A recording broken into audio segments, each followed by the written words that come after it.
কোটা আন্দোলনের সহিংসতায় আহতদের চিকিৎসার ক্ষেত্রে কে কোন দলের তা বিবেচনায় না আনা হবে না। পাশাপাশি দোষীদের বিচারের ক্ষেত্রেও অপরাধটাকেই প্রাধান্য দেওয়া হবে।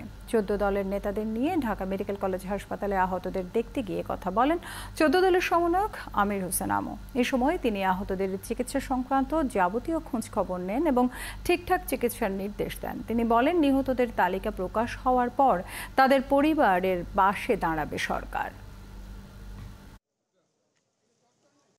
চিকিৎসা ক্ষেত্রে বা বিভিন্ন যে স্বাস্থ্যমূলক ব্যবস্থার ক্ষেত্রে কোনো দল নেই।